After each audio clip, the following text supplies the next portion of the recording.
चलिए दोस्तों, तो हम लोग आज स्टार्ट करने वाले हैं अपना अगला लेक्चर स्टार्ट करने वाले हैं, जो आपको वैद्युत आवेश तथा वैद्युत क्षेत्र है, फिजिक्स का चैप्टर नंबर फर्स्ट है।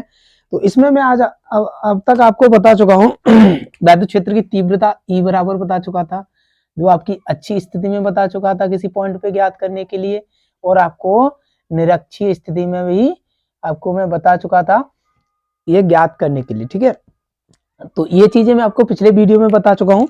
वैद्युत बल रेखाएं मैं आपको बता चुका हूँ कहाँ से निकलती हैं और कहाँ पे खत्म होती हैं, प्लस से निकलती हैं और माइनस पे आती हुई प्रतीत होती हैं, ये भी मैं आपको बता चुका हूँ।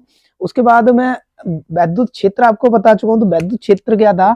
किसी आवेश के चारों ओर का वह क्षेत्र जहां पे विद्युत का यानी लाइट का अनुभव होता है, यानी विद्युत का अनुभव होता है, जहां तक विद्युत का अनुभव होता है वो आपका वैद्युत क्षेत्र कहलाता था। तो अनुभव भैया कब होगा? मान लीजिए मुझे यहाँ तक अनुभव हो रहा है वैद्युत क्षेत्र का, तो वैद्युत बल रेखाएं भी तो होंगी इसके अंदर, वैद्युत बल रेखाएं होंगी वैद्युत क्षेत्र के अंदर, वैद्युत बल रेखाएं होंगी तभी तो अनुभव होगा बल रेखाएं होंगी तभी अनुभव होगा। अब इन्हीं पे आधारित अगला जो पॉइंट है आपका, वो आपका इन्हीं पे आधारित है वैद्युत फ्लक्स। तो चलो स्टार्ट करते हैं, मैं अब वैद्युत फ्लक्स को स्टार्ट करता हूं। चलो, वैद्युत फ्लक्स, वैद्युत फ्लक्स ये स्टार्ट करता हूं मैं। तो देखो वैद्युत फ्लक्स की परिभाषा क्या है? वैद्युत फ्लक्स की परिभाषा के अनुसार किसी वैद्युत क्षेत्र में स्थित किसी पृष्ठ के लंबवत गुजरने वाली वैद्युत बल रेखाओं की संख्या को वैद्युत फ्लक्स कहते हैं। ठीक है, तो देखो मान लीजिए मैंने एक वैद्युत क्षेत्र ले लिया ऐसे करके, कोई वैद्युत क्षेत्र आपका ऐसे है, ठीक है, कोई वैद्युत क्षेत्र है ये,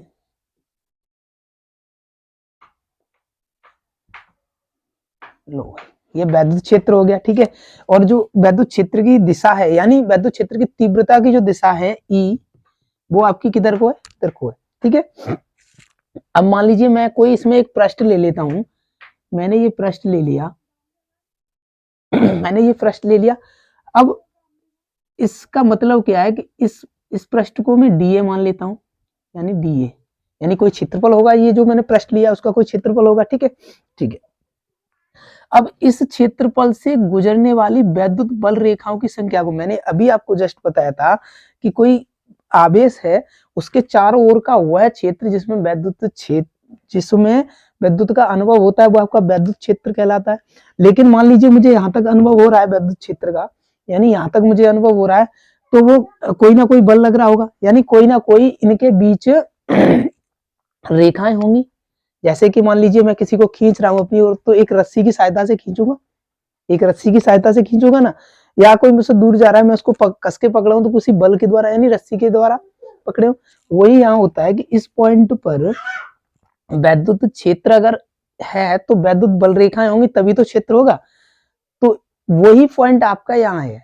तो मान लीजिए यहाँ पे मैंने बहुत सी मान लीजिए ये खींच दी, तो इस पॉइंट से मैंने कोई डीए ले लिया।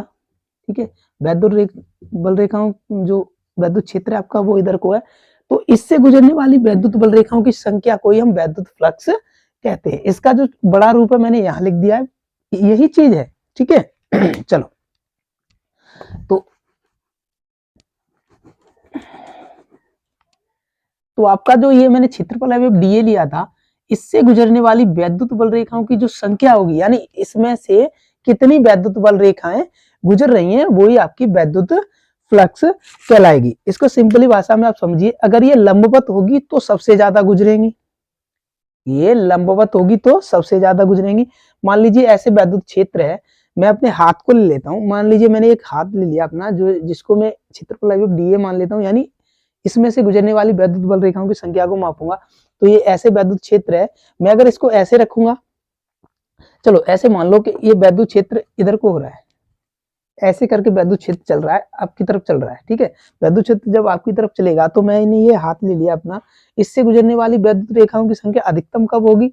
जब वैद्युत क्षेत्र और जो आपका क्षेत्रफल अभी अब डीए है उसका अभिलंब एक ही दिशा में होगा, यानी आपका जो ई नहीं, ई और डीए एक ही दिशा में दोनों हो तब ये सबसे ज्यादा गुजरेगी, ऐसे करके।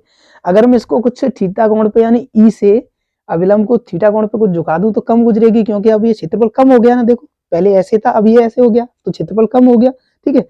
और सबसे कम या जीरो कब गुजरेंगी, जब ये लंबवत होगा, ठीक है, जब ये लंबवत होगा। तो चलो, तो वैद्युत फ्लक्स की परिभाषा आप समझ गए होंगे। किसी वैद्युत क्षेत्र में किसी बंद पृष्ठ से गुजरने वाली वैद्युत बल रेखाओं की संख्या को वैद्युत फ्लक्स कहते हैं, जिसे हम फाई से प्रदर्शित करते हैं। तो फाई ई क्या हो जाएगा आपका भैया, पूरा क्या है, वैद्युत क्षेत्र है, ई है, पूरा क्या है, वैद्युत क्षेत्र है, इनटू किसमें से गुजर रही है, डी ए, किसमें से गुजर, फाई ई बराबर ई इंटू डी ए, ठीक है, ई इंटू डी ए। लेकिन यहाँ पे देखो कुछ यहाँ थीटा भी कोण होगा ना, अविलंब मान लीजिए ये है और ये कोण है, तो मैं फाई ई बराबर ई इंटू डी ए कॉस थीटा। अब मैंने कॉस ही क्यों लिया है, कॉस क्यों लिया, देखो इससे देखो आप आधारवर्ती कर्ण है, आधारवर्ती कर्ण है ना, यहीं पे तो कॉस होता है। अब आधारवर्ती कर्ण है तो आधार ई है और कर्ण आपका अविलंब है, कर्ण क्या है, अविलंब है यहाँ पे, तो मैंने यहाँ पे कॉस थीटा लिया है आधारवर्ती कर्ण से यानी अविलंब से, ठीक है। तो कॉस ऑफ थीटा इसलिए लिया गया है, ठीक है। चलो अब इसकी उत्पत्ति देखो कैसे होती है, ठीक है, हेडिंग डालो उप, ठीक है। उत्पत्ति के लिए क्या देगा, क्या हो जाएगा यहाँ पे माना कि वैद्युत क्षेत्र ई में हम एक क्षेत्रफल अवयव डीए की कल्पना कर लेते हैं। वैद्युत क्षेत्र कोई ई है, इसमें मैंने डीए की कल्पना कर ली, यानी वैद्युत क्षेत्र ये मैंने ले लिया आपका, इसको मैंने डी ए मान लिया है, तो ये क्षेत्रफल ही कोई क्षेत्रफल लिया है मैंने डी ए जो वैद्युत क्षेत्र में रखा हुआ है। इसकी दिशा बाहर की ओर होगी, इसकी दिशा भी बाहर की ओर होगी, ठीक है, क्योंकि दिशा उधर ही है। ई बराबर किधर है आपका, ई बराबर बाहर की ओर है। तब बंद पृष्ठ से गुजरने वाला वैद्युत फ्लक्स क्या होगा आपका, जो बंद पृष्ठ है आपका, इससे गुजरने वाला जो वैद्युत फ्लक्स होगा वो आपका होगा phi E into D A, E into D A. अब देखो ई और ए के बीच यानी ई कॉमा डी ए के बीच कोण कितना है, थीटा कोण है, थीटा कोण पे झुके हुए, मान लीजिए मैंने ये थीटा कोण पे रखा हुआ है, तो यहां से क्या हो जाएगा ई डी ए कॉस थीटा। इसको यहाँ पे बंद कर लो वैद्युत फ्लक्स, यही यहाँ पे सिद्ध करके ला रहा हूं मैं, जो ऊपर आपका वैद्युत फ्लक्स मैंने निकाला, यही कैसे सिद्ध करना है आपको वो मैं आपको यहाँ पे दिखा रहा हूँ, ठीक है। तो चलो तब आपका संपूर्ण पृष्ठ से गुजरने वाला वैद्युत फ्लक्स क्या हो जाएगा, संपूर्ण बंद पृष्ठ से, तब संपूर्ण बंद पृष्ठ से गुजरने वाला वैद्युत फ्लक्स क्या हो जाएगा, वैद्युत फ्लक्स आपका क्या हो जाएगा, फाई ई बराबर बंद पृष्ठ है, ठीक है, तो ई डी ए कॉस थीटा, लेकिन ई एक समान है और डी ए आपका क्षेत्रफल है, यानी डी ए को मैं ए लिख सकता हूं यहाँ पे, क्योंकि ये तो डी ए मैंने माना था, लेकिन ये है तो ए, अब डी ए भी लिख सकते हो और सीधा ए भी लिख सकते हो, कोई दिक्कत नहीं है, ठीक है। तो फाई ई बराबर ई ए कॉस थीटा, ई ए कॉस थीटा, ठीक है। और कॉस इसका मतलब कुछ ज्यादा नहीं होता है, फाई ई बराबर ई डी, ई ए कर ले रहा हूं मैं सीधा यहाँ पे, ई ए कॉस थीटा, यहाँ पे डी ए कोई दिक्कत नहीं है, ए है, ए मान लेना या डी ए लिख दो, कोई दिक्कत नहीं, यहाँ भी आप ए लिख सकते हो, ठीक है। तो यहाँ भी मैंने ए कर दिया, कोई दिक्कत नहीं है इससे। ई ए कॉस थीटा जो आपकी क्या है, ये विद्युत फ्लक्स है। तो इसका मतलब क्या हुआ कि इसमें से जो विद्युत फ्लक्स गुजर रहा है, यानी जो विद्युत फ्लक्स है उसको सीधी सिंपली भाषा में हम कह सकते हैं कि जो हमने क्षेत्रफल अवयव डीए माना था, यानी कोई क्षेत्रफल हमने विद्युत क्षेत्र में माना है, उससे विद्युत बल रेखाएं कितनी निकल रही हैं उसको हम इस फॉर्मूले से निकाल सकते हैं। यानी विद्युत क्षेत्र हमको पता होना चाहिए, विद्युत क्षेत्र की तीव्रता पता होना चाहिए, थीटा पता होना चाहिए कितना है, और ए यानी क्षेत्रफल कितना है पता होना चाहिए। तो हम विद्युत फ्लक्स यानी उन बल रेखाओं की संख्या को निकाल सकते हैं। तो विद्युत बल रेखाओं की संख्या को निकालने के लिए क्या होना चाहिए, हमारे पास विद्युत क्षेत्र होना चाहिए, उसकी वैल्यू होनी चाहिए, क्षेत्रफल कितना है, कितने में से गुजर रही है वो होना चाहिए, और आपके पास थीटा होना चाहिए, यानी ई और ए के बीच कितने कोण पर वो रखा हुआ है, ठीक है। ये कुछ चीजें यहाँ पे देखो मैंने अभी आपको बताया था कि मान लो विद्युत क्षेत्र ऐसे है, अगर ये ऐसे ही रखा है यानी थीटा बराबर 0 है, देखो बट थीटा बराबर 0 है, थीटा बराबर 0 अंश है, तो यहाँ पे मैं फाई ई बराबर ई ए कॉस 0, और कॉस 0 का मान कितना होता है, 1 होता है। कॉस 0 का मान आपका कितना होता है, 1 होता है।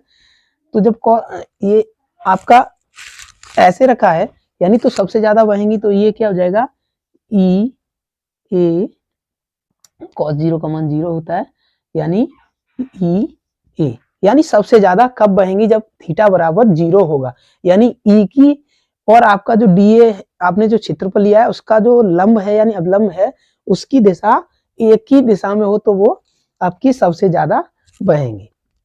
लेकिन अगर बट थीटा बराबर हम 90 अंश कर दें, यानी मैं इसको ऐसे रख दूं, यानी ये विद्युत क्षेत्र इधर को है, आपका विद्युत क्षेत्र की जो दिशा है वो इधर को है, और मैंने अभी ऐसे लिया है यानी 0 है, थीटा बराबर 0 है।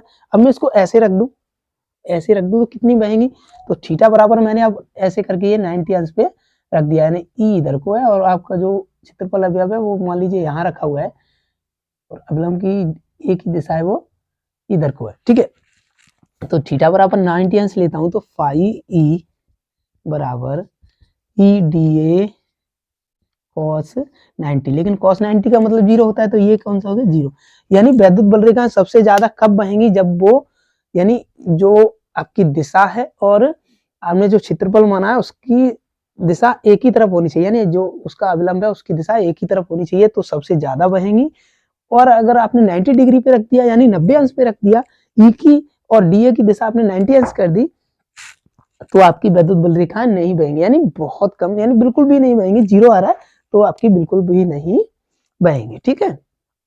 तो चलो अब आपके पास ये आगे विद्युत फ्लक्स मैंने उत्पत्ति बता दी कैसे निकालते हैं, ठीक है। अब मैं इसकी आपको विमा और मात्रक बताने वाला हूं, ठीक है। तो चलो इसको रफ कर दे रहा हूं, चलो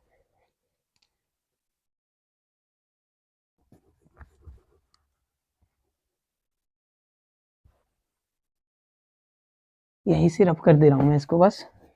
तो इसकी विमा देखो क्या होती है, ई और ए की, ई की मैंने आपको विद्युत क्षेत्र की तीव्रता की विमा मैं आपको बता चुका हूं, ठीक है। तो पहला पॉइंट मैं यहाँ पे मात्रक लिखता हूं, इसका जो मात्रक होता है वो क्या होता है, ठीक है। तो मात्रक इसका क्या होता है, देखो ई इंटू डी ए, ठीक है, यही तो है, ई into D A, cos of theta का कोई होता नहीं है, कॉस का कोई मात्रक ही नहीं होता, तो मैं उसको लिखूं या ना लिखूं, चलो लिख दे रहा हूं, कोई दिक्कत नहीं है, कॉस थीटा, ठीक है, कॉस थीटा, ई इंटू डी ए कॉस थीटा, यही तो है विद्युत क्षेत्र की तीव्रता, विद्युत फ्लक्स आपका यही तो है, ई इंटू डी ए कॉस थीटा, ठीक है।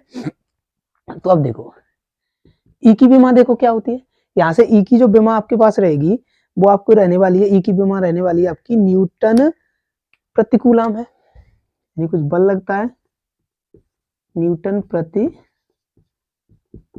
कूलम, यही तो है आपकी ई की विमा, इंटू डीए की क्या है, डीए की विमा यानी क्षेत्रफल की विमा क्या होती है, मीटर स्क्वायर। तो क्षेत्रफल की क्या हो जाएगी आपकी, मीटर, यही तो होगी मीटर स्क्वायर, क्षेत्रफल में भैया मीटर स्क्वायर लगता है। और ई की मैंने आपको इससे पहले भी ई की मैंने जब बताई थी आपको, तो ई की क्या होती है, एफ पॉइंट क्यू जीरो, यानी या क्यू की जीरो भी कर सकते हैं। तो आपका ये एफ का न्यूटन था और इसका था आपका कूलाम। तो देखो ई की यही तो लिखी है, ई की भी मैंने आपको पहले बता दी है। इससे विद्युत क्षेत्र की तीव्रता जब निकाली थी, जब उसको निकाला था, तो मैंने ये आपको ऐसे ही बताई थी, ठीक है। चलो, तो इसकी क्या हो गई, अब देखो यहाँ से न्यूटन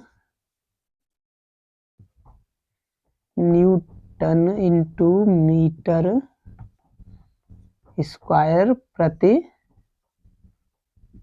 कूलाम, ये आपका मात्रक हो गया, ठीक है। अब विमा निकालते हैं इसकी। तो विमा कैसे निकालते हैं, देखो भैया विमा कैसे फाइंड करते हैं।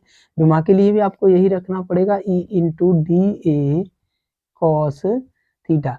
कॉस थीटा का ना तो कोई मात्रक होता है और ना ही कोई विमा होती है, कॉस थीटा का तो कोई होता नहीं है, लेकिन लिखा मैंने इस वजह से है कि फाई यानी विद्युत फ्लक्स ई बराबर, आप कंफ्यूज नहीं हो कि ई इंटू डी ए लिया है खाली, कॉस ऑफ थीटा तो लिया ही नहीं है।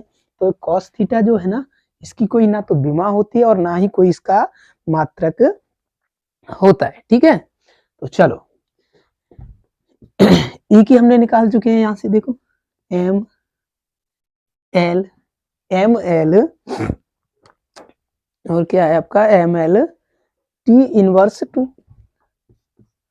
इनवर्स टू बट्टे, मैंने अभी आपको बताया था कि न्यूटन प्रति कूलाम, कूलाम की क्या है भैया 80 है, कूलाम की 80 है, इनटू मीटर की क्या है आपकी, मीटर स्क्वायर हो जाएगी, देखो यहाँ से, ठीक है। तो यहाँ देखो पहले एम है, एम पहले से है, तो एम और ये 3 हो गया, 2m और 1m 3 हो गया, ठीक है। अब देखो एल सिंगल है आपका, एल को सिंगल रख दो, कोई दिक्कत नहीं है। ये वाला ऊपर जाएगा, जब ये वाला टी ऊपर जाएगा तो इनवर्स हो जाएगा, यानी एक माइनस हो जाएगा, और -2 पहले से है, तो टी कितना हुआ, टी -3 हुआ, ठीक है। और क्या है, ए है आपकी, तो ए इनवर्स हो जाएगा, जो आपकी विमा रहेगी विद्युत फ्लक्स की। देखो ये मैंने विमा निकालना है, जो फर्स्ट क्लास है, फर्स्ट ईयर की क्लास है, यानी कक्षा 11 की क्लास है फर्स्ट, उसमें आपको बताया है विमा निकालना, कैसे विमा निकालते हैं बहुत अच्छे से। यानी एम क्या होती है, एल क्या होती है, टी क्या होती है, ए क्या होती है।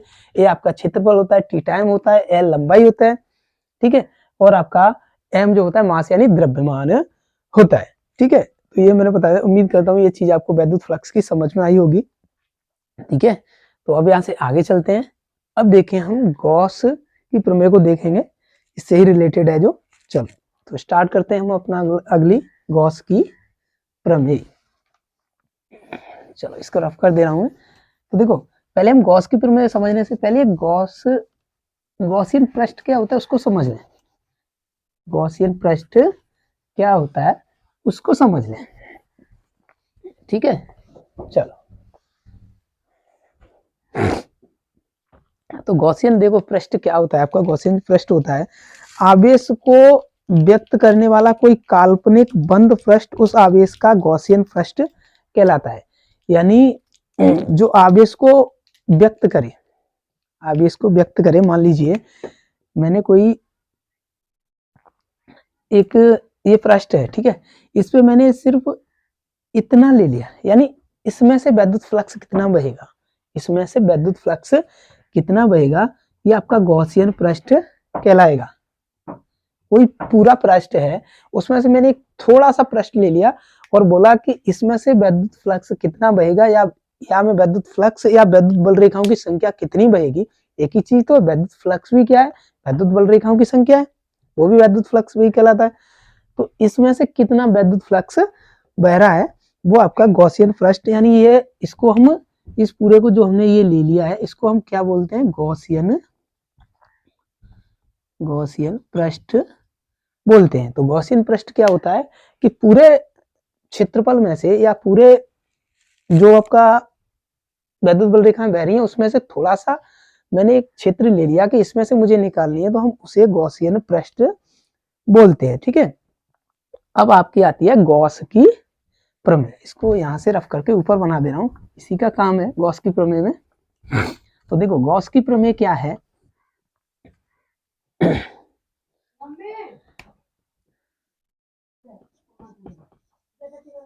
गॉस की प्रमेय, इसकी उपपत्ति भी ऐसी अभी बताया था मैंने, जस्ट आपको वैद्युत फ्लक्स बताया था, ऐसे ही मैं उसको भी बताने वाला हूं। तो गॉस की प्रमेय देखो क्या होती है। गॉस की प्रमेय के अनुसार किसी बंद पृष्ठ से गुजरने वाला वैद्युत फ्लक्स फाई उस पृष्ठ से गुजरने वाले कुल आवेश का 1/ε0 गुना होता है।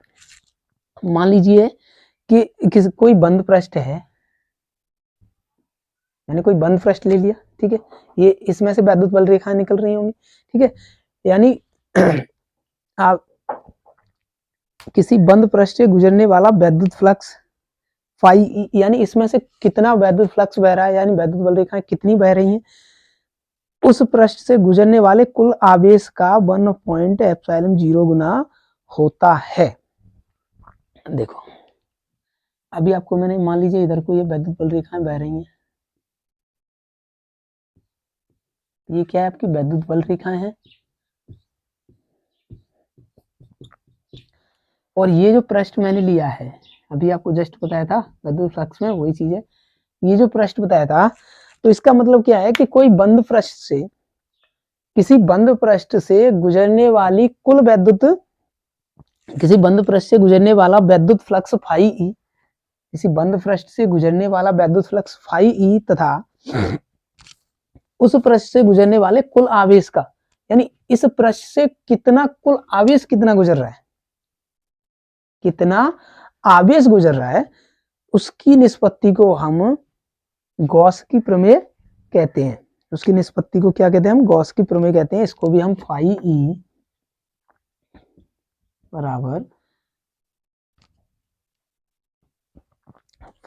बराबर आपका कितना आवेश बह रहा है बट्टे एप्सिलॉन 0 गुना होता है। ये आपकी गॉस की प्रमेय होती है। यानी कोई बंद पृष्ठ है, उससे गुजरने वाला कुल वैद्युत फ्लक्स, इससे गुजरने वाला, अब वैद्युत फ्लक्स क्या है, वैद्युत बल रेखाएं हैं, और इसी पृष्ठ से कितना आवेश बह रहा है, इसी पृष्ठ से कितना आवेश बह रहा है, तो जो आपका वैद्युत फ्लक्स है,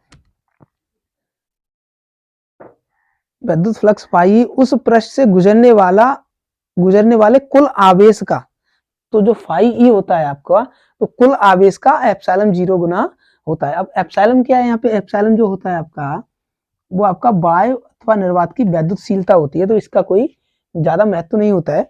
के बराबर होता है, वायु या निर्वात में रखा है तो के बराबर बर रखेंगे, किसी अन्य माध्यम में रखा है तो के बराबर उसका माध्यम दिया होगा आपको, ठीक है। तो देखो अब हम फाई ई यहाँ पे निकाल चुके हैं, जस्ट इससे पहले फाई ई निकाल चुके हैं ना, तो फाई ई बराबर आपका क्या होता है, ई डी ए, फाई ई बराबर ई डी ए क्यू बट्टे एप्सिलॉन 0 ये होता है। अभी मैंने जस्ट आपको निकाला है, तो जस्ट आपको निकाला है ना। चलो अब इसकी उपपत्ति देखते हैं कैसे निकलता है।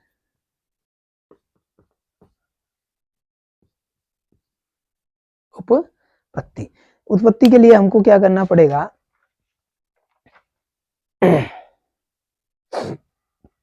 इसको रब करके दूसरा मैं फिगर बना रहा हूं, उत्पत्ति निकालने के लिए दूसरा फिगर बनाना पड़ेगा, ठीक है। चलो दूसरा फिगर मैं आपको बता रहा हूं। माना बिंदु ओ पर आवेश Q स्थित है, कोई मैंने बिंदु ले लिया है ये वाला, जिसको मैं दे रहा हूं, इसमें एक बिंदु Q आवेश स्थित है, ठीक है, और इससे दूर एक पॉइंट P है, जिस पर मुझे क्या निकालना है, जिस पर मुझे स्थित, जिसके कारण r दूरी पर स्थित बिंदु P पर वैद्युत क्षेत्र की तीव्रता ज्ञात करनी है। अब देखो निकालना है गॉस की प्रमेय की सहायता से वैद्युत क्षेत्र की तीव्रता का हम सूत्र निकालेंगे, यानी E निकालेंगे यहां से, ठीक है। तो माना बिंदु O पर एक आवेश रखा है जो Q है, और यहां से r दूरी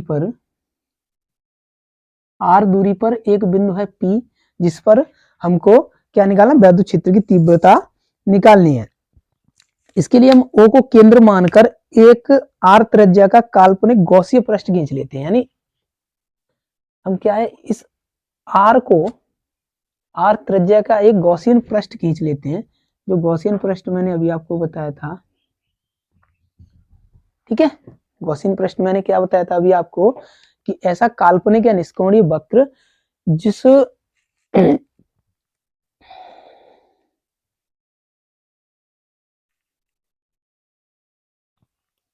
ठीक है, तो देखो अब क्या है अपन, जिस पर आर त्रिज्या का एक काल्पनिक गॉसी पृष्ठ खींच लिया, जिस पर वैद्युत जिस पर बिंदु P स्थित है। यदि बिंदु P पर अल्पांश क्षेत्रफल dA की हो, तब क्षेत्रफल से गुजरने वाला वैद्युत फ्लक्स, यानी मैंने गॉसियन पृष्ठ के बारे में अभी बताया था, मैंने ये क्षेत्र ले लिया, इसमें से पूरे में से ये क्षेत्र ले लिया, तो इसमें से इस क्षेत्र में से गुजरने वाली वैद्युत क्षेत्र की तीव्रता कितनी है वो हमको यहाँ पे निकालनी है। तो देखो यहाँ से कितनी हो जाएगी, डी फाई ए बराबर, ये जो है ना इसमें से निकाल रहा हूं मैं अभी इसमें से, ठीक है, तो ये कितनी हो जाएगी, ई डी ए, ये जो हमने गॉसियन पृष्ठ लिया है यानी बिंदु पी पर ही तो निकाल रहे हैं, और इतने में से अभी हम निकाल रहे हैं, तो इसमें से इतने में से कितना बनेगा, D phi E D A, ठीक है, ई डी बनेगा। अब संपूर्ण पृष्ठ से गुजरने वाला विद्युत फ्लक्स, अब संपूर्ण पृष्ठ से गुजरने वाला वैद्युत फ्लक्स, संपूर्ण पृष्ठ से गुजरने वाला वैद्युत फ्लक्स क्या हो जाएगा आपका, फाई ई, इस पूरे गॉसियन पृष्ठ से गुजरने वाला देखो ये जो डी फाई ई डी जो निकाला है वो इस पृष्ठ से निकाला है, ये सिर्फ इतने का है, इतने से कितना बह रहा है, ठीक है। अब संपूर्ण पृष्ठ यानी पूरे पृष्ठ से गुजरने वाला वैद्युत फ्लक्स क्या हो जाएगा आपका, phi E Q epsilon zero, देखो ऊपर वाला रहेगा, क्यों रहेगा ऊपर वाला, क्योंकि गॉस की प्रमेय क्या थी, ये रिमेम्बर गॉस की प्रमेय जो थी आपकी वो थी, किसी बंद पृष्ठ से गुजरने वाला वैद्युत फ्लक्स फाई ई, किसी बंद पृष्ठ से गुजरने वाला वैद्युत flux phi E, phi E आपका क्या था, उस पृष्ठ से गुजरने वाले कुल आवेश का, उस पृष्ठ से गुजरने वाले कुल आवेश का 1.0 गुना होता है। तो इसमें से कितना आवेश बह रहा है, क्यू बह रहा है, तो क्यू एप्सिलॉन जीरो, ठीक है, 1.0 था लेकिन क्यू बह रहा है तो 1 का मान तो क्यू हो गया, ठीक है, ये आ गया। अब देखो फाई ई जो मेरे पास है ई डी ए, ये आपका समीकरण नंबर, ये समीकरण नंबर फर्स्ट, ये आपका सेकंड हो गया। अब समीकरण फर्स्ट और सेकंड से, समीकरण फर्स्ट व सेकंड से देखो,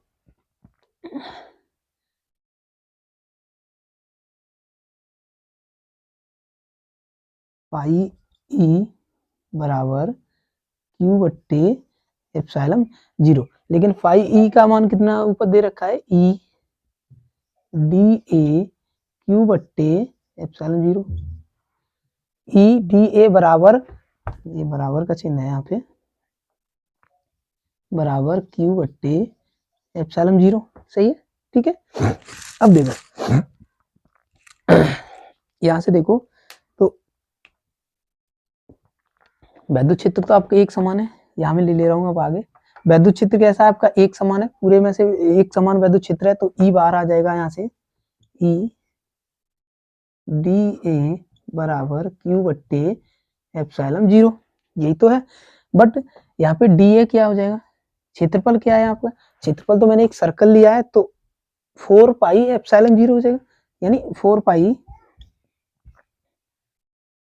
पाई आपका, ये आपका डी ए हो जाएगा, ठीक है। देखो ऐसे नहीं, इसको गोले का क्षेत्रफल क्या होता है आपका, यहाँ पे लिख लूं, गोले का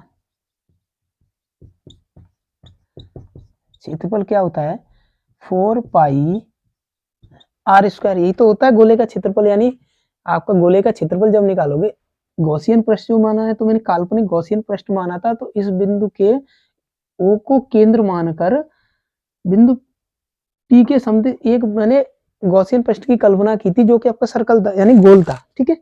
तो ये गोले का क्षेत्रफल कितना था पाई आर स्क्वायर, जिसको मैं यहाँ पे रख दूंगा, क्षेत्रफल यही तो है डी ए, ठीक है।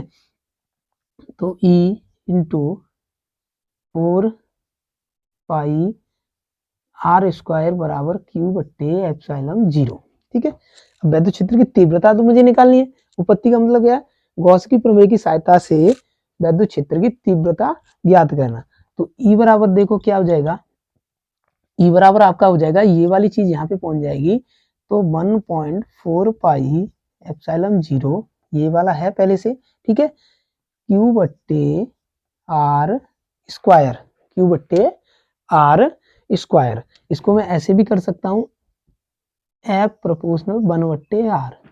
यहाँ से अगर मैं r की वैल्यू बढ़ाता हूं तो e की वैल्यू कम होगी, और e की जो वैल्यू बढ़ाऊंगा तो आपको r की वैल्यू बढ़ेगी, e की वैल्यू बढ़ाऊंगा तो r की वैल्यू कम होगी, ठीक है। तो ये क्या हो गया, आपके गॉस की प्रमेय की सहायता से वैद्युत क्षेत्र की तीव्रता निकल के आ गई। यहाँ से आपको न्यूमेरिकल बहुत मिलने वाले हैं, ये भी आपका एग्जाम में बहुत बार पूछा गया है, ठीक है। उम्मीद करता हूँ ये चीज आपको समझ में आई होगी, ठीक है।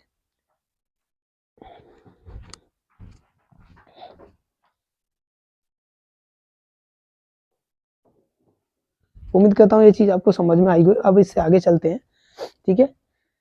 तो चलो अब इससे आगे चलते हैं, तो हम आगे हमको क्या मिलेगा, सतत आवेश वितरण मिलेगा हमको, सतत आवेश वितरण। यानी कोई तार है उस पे आवेश वितरण कैसे होता है, कोई प्लेट है उस पे आवेश वितरण कैसे होता है,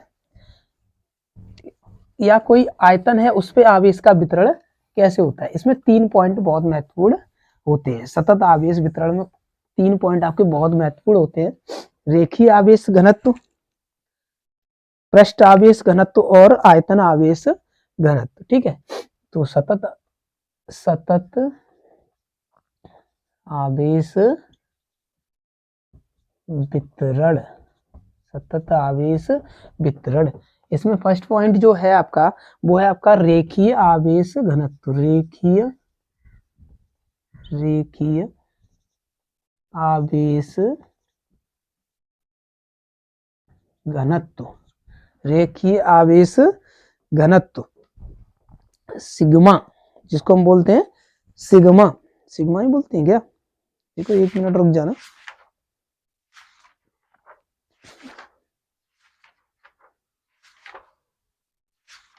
कहाँ गया ये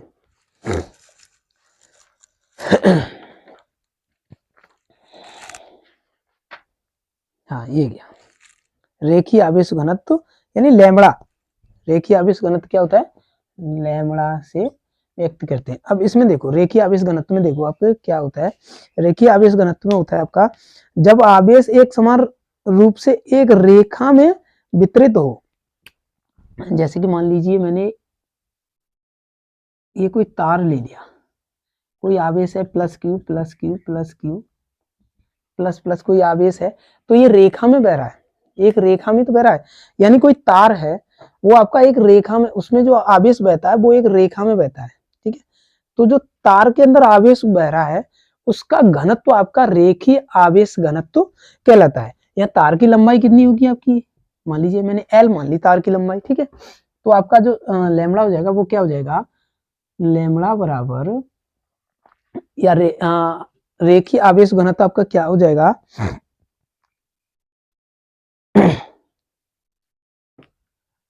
रेखीय आवेश घनत्व जो हो जाएगा आपका Q अपॉन L, यानी लंबाई, आवेश बहेगा लंबाई के, आवेश बह रहा है लंबाई में। यानी किसी तार में जब आवेश एक समान रूप से एक रेखा में वितरित हो तो उसे हम रेखीय आवेश वितरण कहते हैं। रेखीय आवेश वितरण लैम्बडा बराबर Q upon L coulomb metre होता है। यानी देखो Q का कूलाम हो गया, L का आपका मीटर होता है, तो इसकी बेमा भी यहाँ से निकाल सकते हैं, लेकिन बेमा पूछी नहीं जाती है, सिर्फ इसका मात्रक ही पूछा जाएगा। तो देखो Q बराबर, मैं यहाँ से Q निकालूं तो क्या हो जाएगा,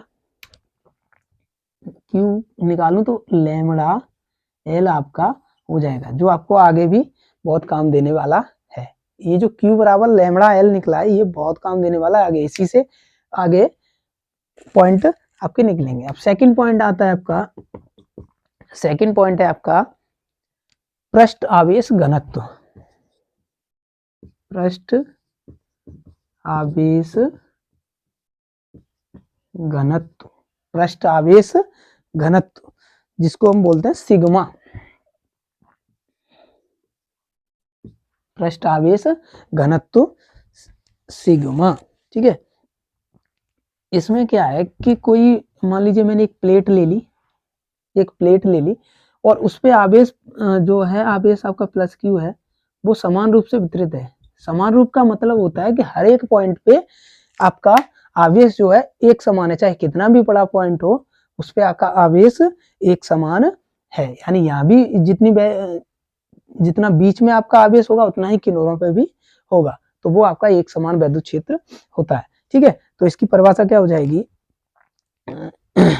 जब आवेश किसी पृष्ठ क्षेत्रफल पर एक समान रूप से फैला हो तो उसे पृष्ठ आवेश वितरण या पृष्ठ आवेश घनत्व कहते हैं। अब देखो पृष्ठ का क्षेत्रफल क्या होता है, यहाँ तो इसकी जो लंबाई थी वो L ले ली, पृष्ठ का क्षेत्रफल यहाँ पे कितना होता है, A होता है, पूरा क्षेत्रफल A होता है। प्लेट का जो क्षेत्रफल अभी मैंने DA की जो कल्पना की थी वहां A लिखा था, वही चीज आ गई यहाँ पे, क्षेत्रफल ही तो लिया था वहां भी, तो ये क्षेत्रफल आवेश वितरण है।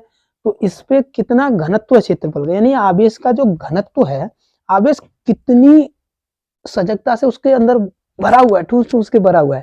ठीक है, तो वो आपका सतत आवेश वितरण या पृष्ठ आवेश घनत्व सिग्मा बराबर क्या हो जाएगा, आपका हो जाएगा, आवेश है, पृष्ठ में आवेश है और क्षेत्रफल पर वह है, पृष्ठ में आवेश है और क्षेत्रफल है, यानी इसका घनत्व कितना है, आवेश का घनत्व कितना है क्षेत्रफल पर, तो Q/A। ठीक है, तो यहां से अगर मैं Q निकालूंगा तो कितना हो जाएगा, सिग्मा A हो जाएगा। ठीक है, सिग्मा A हो जाएगा। इससे आगे आपको प्लेट पे वैद्युत क्षेत्र की तीव्रता भी निकालने को मिलेगी, और एक तार में आपको तार के एक पॉइंट पे वैद्युत क्षेत्र की तीव्रता मिलेगी, तब ये आपके बहुत यूज होने वाले हैं, तो यहाँ पे मैं इसीलिए समझा रहा हूँ। ठीक है, अब तीसरा जो पॉइंट है वो आपका है ये पृष्ठ आवेश घनत्व। तो अब हो गया आपका आयतन आवेश घनत्व, आयतन आवेश घनत्व। तो आयतन आवेश घनत्व का मतलब क्या हुआ, मान लीजिए मैंने कोई आयतन ले लिया, ये कटोरा मान लो, आप इसको बाल्टी मान लो, कुछ भी मान सकते हो, तो इसमें प्लस क्यू आवेश है, प्लस क्यू आवेश है, तो इसका घनत्व कितना है, यानी ये कितनी, घनत्व का मतलब क्या होता है कि कोई चीज है उसमें कितनी उसकी अधिकता है। घनत्व का मतलब क्या होगा, कोई वस्तु, मान लीजिए मैंने ये जग लिया, तो इसमें पानी कितना पानी है, यानी कितना उसका घनत्व है, कितनी ठूस के भरा हुआ है वो, तो वो आपका क्या है, ये आपका आयतन आवेश घनत्व है। अब आयतन आवेश घनत्व, तो आयतन का जो क्षेत्रफल होता है वो कितना होता है आपका, V होता है। आयतन का क्षेत्रफल कितना होता है, V होता है, वॉल्यूम आयतन। ठीक है, तो यहां देखिए, यहां क्या हो जाएगा आपका, ये है आपका, इसको P से रिप्रेजेंट करते हैं, तो ये कितना हो जाएगा, आवेश है और किस पे है, आयतन पे है। आवेश का घनत्व है वो किस में है, आयतन में है। तो यहां से V बराबर क्या हो जाएगा मेरे पास, V बराबर P नहीं, Q बराबर निकालना, Q बराबर V P हो जाएगा, या इसको ऐसे लिखते हैं PV हो जाएगा। ठीक है, और इसका मात्रक भी कितना हो जाएगा आपका, इसका मात्रक कूलाम बट्टे आयतन का मात्रक क्या होता है आपका, मीटर क्यू। आयतन का मात्रक क्या होता है, मीटर क्यू, और यहाँ आपका हो जाएगा कूलाम। क्षेत्रफल का कितना होता है, अभी मैंने बताया था मीटर स्क्वायर होता है। तो उम्मीद करता हूँ ये 3 चीजें आपको बहुत अच्छे से समझ में आई होंगी। रेखीय आवेश घनत्व यानी तार में कितना आवेश बह रहा है और कितनी उसकी लंबाई है, उसके अनुपात को हम रेखीय आवेश घनत्व कहते हैं, जिसको हम किसी लैम्बडा से प्रदर्शित करते हैं। और पृष्ठ आवेश घनत्व का मतलब कोई प्लेट है उस पर कितना आवेश है, पृष्ठ का क्षेत्रफल कितना है, ए है, तो आपका पृष्ठ कितना आवेश बह रहा है और पृष्ठ के क्षेत्रफल के अनुपात को हम क्या कहते हैं, आपका पृष्ठ आवेश घनत्व कहते हैं। उसके बाद आपका आता है आयतन आवेश घनत्व। आयतन आवेश घनत्व किसी आयतन में कितना आवेश एक समान रूप से वितरित है, यानी कितनी उसकी घनत्व है, उसका कितना घनत्व है। घनत्व होता है आपका किसी में कितनी उसकी अधिकता है, ठीक है। तो वो भी आपका Q बराबर BP यानी V हो जाएगा, ठीक है। अब यहाँ से आगे जो पॉइंट रहेगा, ठीक है।